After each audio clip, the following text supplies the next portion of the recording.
नमस्कार मित्रों, भीम भाष्य इस मेरे ऑडियो वीडियो पॉडकास्ट सीरीज में आप सबका तहे दिल से स्वागत है। भीम भाष्य इस दृक श्रव्य श्रृंखला के माध्यम से महामानव डॉक्टर बाबा साहेब अम्बेडकर जी की जो बहुआयामी प्रतिभा थी, उसके 25 पहलू, 25 आविष्कार मैं आपको सादर करने जा रहा हूं। इस महाश्रृंखला में 20 मिनट का एक ऐसे कुल मिला के 54 एपिसोड, 54 चरण इसमें शामिल है और इस माध्यम से डॉक्टर बाबा साहेब अम्बेडकर जी के विचार, उनका कार्य, उनकी फलसफी और विशेष रूप से उन्होंने हमारे देश के लिए जो सपना देखा था, वो मैं आपके सामने पेश करने जा रहा हूं।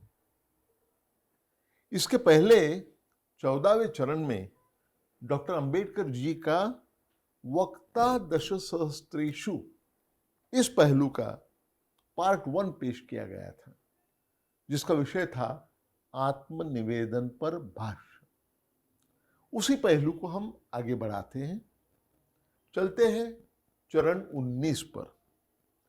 इस चरण में डॉक्टर बाबा साहेब अम्बेडकर जी ने अपने अनुयायियों के लिए समय समय पर जो मार्गदर्शन पर भाष्य किया था, उनमें से चुने हुए 9 भाष्यों का समावेश है। चुने हुए हर भाष्य को तत्कालीन सामाजिक, आर्थिक, राजनीतिक संदर्भ है, जो भी स्पष्ट किया गया है। तो मित्रों, चलिए आगे बढ़ते हैं। डॉक्टर अंबेडकर जी का चुना हुआ पहला भाषण है, उसका शीर्षक है सत्याग्रह के माध्यम से हम अपने हक प्रदर्शित करेंगे।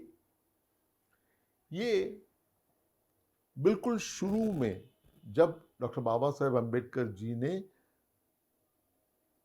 आंदोलन की शुरुआत की थी, महाड़ के सत्याग्रह से, महाड़ के सत्याग्रह के बारे में जो पहली सभा थी, उसमें किया हुआ, मुंबई में किया हुआ मराठी भाषण नहीं, उसका दिन था 17 सितंबर 1927। इस भाष्य में डॉक्टर बाबा साहेब अम्बेडकर कहते हैं, और मैं उनको कोट कर रहा हूं, अस्पृश्यता ये कलंक हम पुरुषों पर नहीं है, किंतु यह कलंक हमारे मां बहनों पर है। जो लोग खुद को स्पृश्य समझते हैं, उन्हें लगता है कि उनकी माताएं हम सब की माताओं से श्रेष्ठ हैं। वास्तविकता यह है कि हर माता 9 महीने के बाद ही बच्चे को जन्म देती है। इसलिए कोई माता और माताओं से श्रेष्ठ नहीं होती। जिन्हें लगता है कि हम कम श्रेणी के इंसान हैं, हमें उन्हें दिखाना है कि हम किसी से भी कम नहीं है। धर्म की दृष्टि से देखा जाए तो सारे इंसानों के अधिकार एक समान होते हैं। इसी वजह से ये वास्तवता हमें सत्याग्रह के माध्यम से प्रदर्शित करनी होगी। अनकोट। चुना हुआ डॉक्टर बाबा साहेब अम्बेडकर जी का दूसरा भाष्य जो है, उसका शीर्षक है पुरानी प्रथाएं छोड़कर नई प्रथाएं अपनाएं। ये भाषण उन्होंने समाज के पंचों के सामने दिया हुआ था। मराठी में ये भाष्य था, जो कि मुंबई में दिया गया। तारीख थी 27 दिसंबर 1927। इस भाष्य में डॉक्टर बाबा साहेब अम्बेडकर कहते हैं, और मैं उनको कोट कर रहा हूं, मैं आपको बताना चाहता हूं कि अपनी जिम्मेदारी समझे। समय बदल रहा है और आपको समझना चाहिए कि इस बदलती स्थिति में हमें क्या करना चाहिए। हमें पुरानी प्रथाओं को छोड़कर नई प्रथाओं को अपनाना चाहिए। जो लोग इस बात का स्वीकार नहीं करते हैं, उन्हें होश पर लाने के लिए समाज से बहिष्कृत करने के बारे में सोचना होगा कि अगर आप इस बात को मानते हैं तो हम सब लोग आपका अधिकार मान लेते हैं, अन्यथा हमें आपकी जिम्मेदारी नए पंचों पर सौंपनी होगी जिनका रवैया आधुनिक है और जो समय के साथ अपनी नीति बदलने के लिए तैयार है। डॉक्टर बाबा साहेब अम्बेडकर जी का तीसरा चुना हुआ भाष्य है, उसका शीर्षक है, और मैं कोट कर रहा हूं, इसी जन्म में और इसी समय पर सर्वांगीण उन्नति करनी होगी। इसमें डॉक्टर बाबा साहेब अम्बेडकर कहते हैं, और मैं उनको कोट कर रहा हूं, जो हालात है उसी हालात में रहने की वृत्ति अस्पृश्य समाज को छोड़नी चाहिए। बाकी समाज जैसे विद्या, अधिकार एवं संपत्ति पाने की पूरी कोशिश करते हैं, वैसे ही अस्पृश्य समाज को भी करना चाहिए। अगले जन्म में जाकर अपना कल्याण हो जाएगा, ऐसी खोखली वार्ता पर विश्वास ना रखे। इसी जन्म में और इसी समय में अपनी सर्वांगीण उन्नति करके अखिल मानव समाज में समानता हासिल करके हिंदू समाज को अस्पृश्यता के पाप से मुक्ति दिलानी चाहिए। ये डॉक्टर बाबा साहेब अम्बेडकर जी का कहना था। डॉक्टर बाबा साहेब अम्बेडकर जी का चुना हुआ जो चौथा भाष्य है, उसका शीर्षक है, गंदी रीति रिवाजों को मिट्टी में गाड़ दें। और ये भाष्य उन्होंने बहिष्कृत परिषद का जो दूसरा अधिवेशन हुआ था, जो कि महाराष्ट्र के रत्नागिरी जिले में चिपळूण में हो गया था, वहां पर 13 अप्रैल 1929 को यह भाष्य किया गया। उसमें डॉक्टर बाबा साहेब अम्बेडकर कहते हैं, और मैं उन्हें उद्धृत कर रहा हूं, हमारे देश में बहुत ही गंदगी भरे जो काम है वह अस्पृश्य समाज पर थोपे जाते हैं। स्पृश्य समाज ऐसे काम खुद तो करते नहीं हैं और खुशी खुशी औरों पर छोड़ने के बजाय अस्पृश्य समाज पर थोप देते हैं। ऐसी जोर जबरदस्ती को मेरा कड़ा विरोध है। हमारे समाज का कोई भी व्यक्ति चाहे कितने भी उच्च श्रेणी में हो, उसमें हीनत्व की भावना दूर नहीं हो जाती। जब तक हीनत्व की ये भावना हमारे रगों रगों में घुली रहती है, तब तक हमारा स्वाभिमान जागरूक नहीं हो सकता। कहा जाता है, जन्म से जो जाति मिली है उसके अनुसार रहना यही तेरा धर्म है। ऐसी शिक्षा अस्पृश्य समाज को दी जाती है। ऐसी हालत में अस्पृश्य समाज में कोई भी कर्तृत्ववान इंसान निर्माण होना असंभव है। इसीलिए गुलामगिरी नष्ट करना हमारा कर्तव्य है और उसके लिए सबसे पहले अपने समाज में जो गंदे रिवाज है उनको मिट्टी में गाड़ देना चाहिए। पांचवा जो भाष्य है उसका शीर्षक है, जुल्म के खिलाफ जंग छेड़े बगैर सच्ची इंसानियत के हक हमें हासिल नहीं होंगे। यह भाषण अध्यक्षीय भाषण था। नासिक जिले में चित्तेगांव नाम का जो गांव है, वहां पर स्वाभिमान संरक्षक परिषद हो गई थी। वहां मराठी में यह भाष्य किया गया और तारीख थी 26 मई 1929। इस महत्वपूर्ण भाष्य में डॉक्टर बाबा साहेब अम्बेडकर कहते हैं, और मैं उनको कोट कर रहा हूं, अस्पृश्योद्धार की बातें करने का समय अब निकल चुका है। अभी प्रत्यक्ष स्वाभिमान जागृति का समय आ गया है। अस्पृश्य समाज की स्थिति पर अगर गौर करेंगे तो उनकी स्थिति पूर्णतया असमाधानकारक है, यह बात स्पष्ट होती है। उच्च वर्णीय समाज बांधवों से भी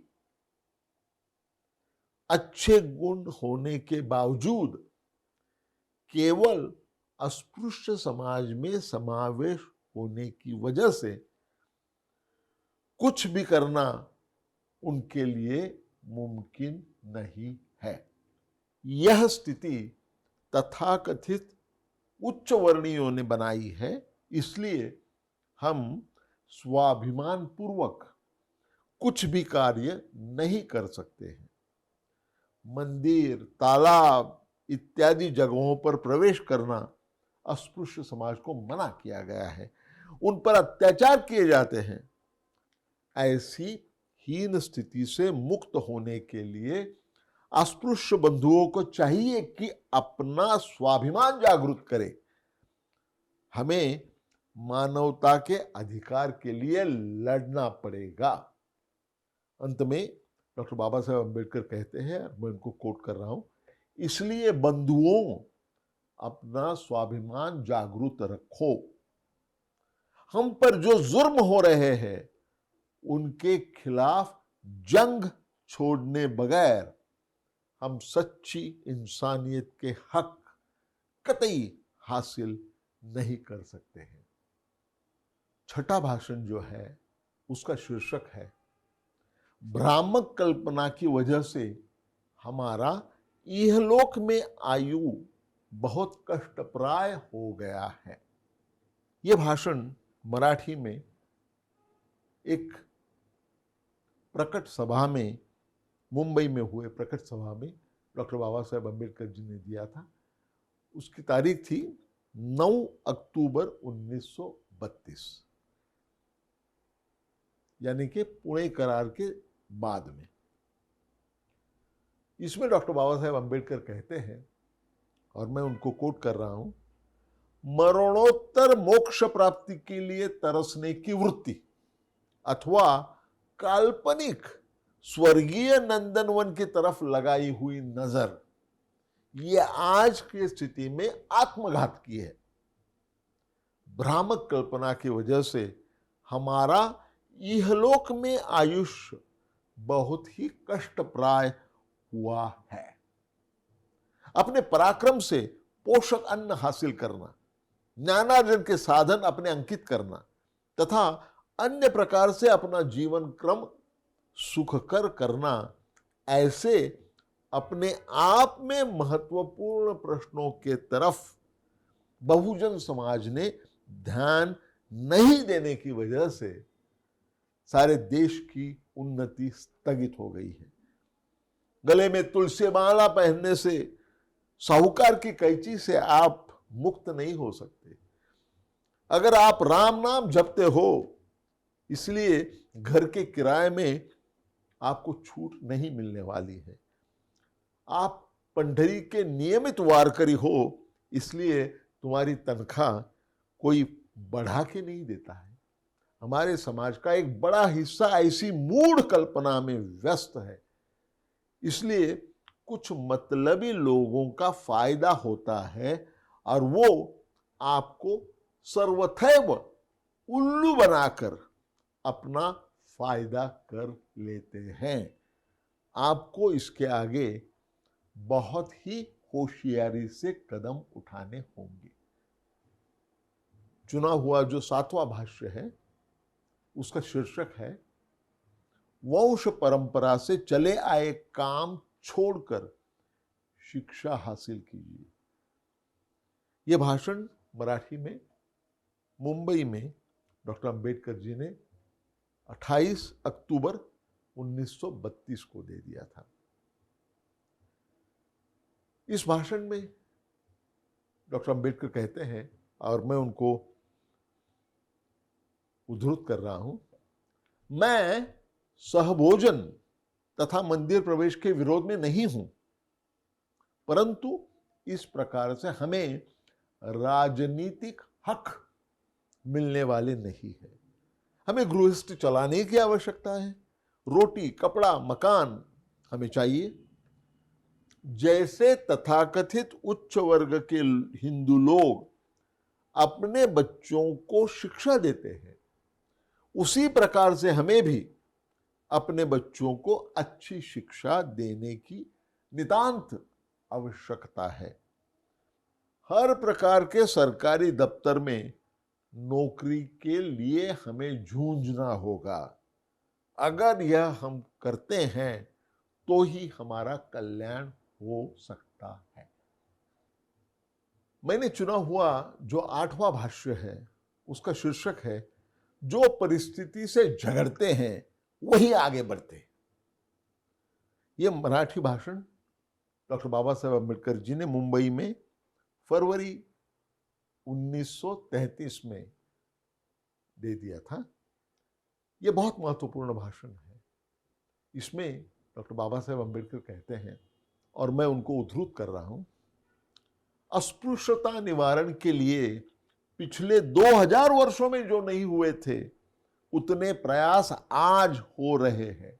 अस्पृश्य समाज आज पूरी तरह से जानता है कि स्वराज्य की मांग तथा हिंदू समाज की नीति, इनकी पूर्तता अस्पृश्य समाज के सहयोग के बिना नहीं हो सकती।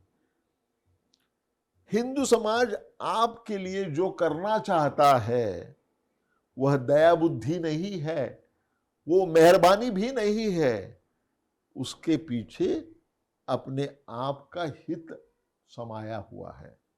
हमारे आंदोलन का उद्देश्य है वो जुल्म, अन्याय और गलत प्रथाओं के खिलाफ संघर्ष करने का, सारे विशेष अधिकारों का निर्मूलन करने का तथा पीड़ित लोगों को गुलामगिरी से मुक्ति देने का। हमारे निरंतर संघर्ष की वजह से तो हमारे समाज का ध्येय अभी व्यापक रूप से मान्यता प्राप्त हो गया है।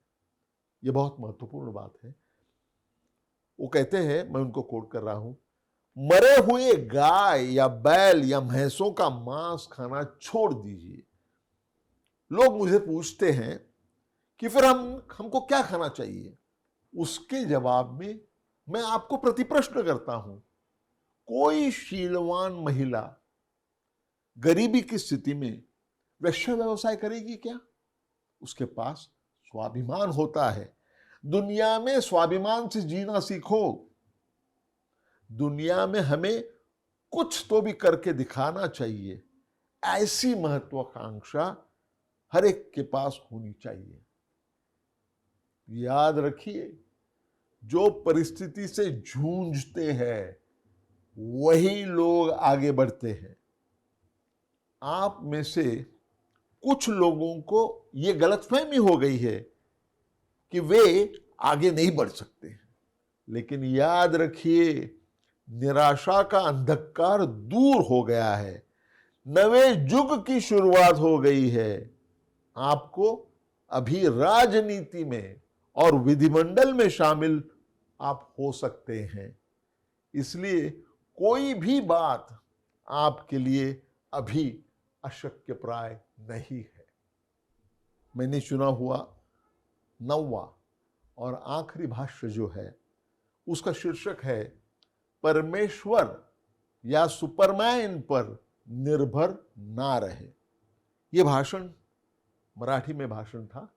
यह भाषण मुंबई में 4 मार्च 1933 को दिया गया था। इस भाषण में डॉक्टर बाबा साहेब अम्बेडकर कहते हैं, और मैं उनको कोट कर रहा हूं, दूसरों को ईश्वर बनाना और अपने उद्धार का बोझ उन पर डालना, यह भावना आपको आपके कर्तव्य से दूर करने वाली है।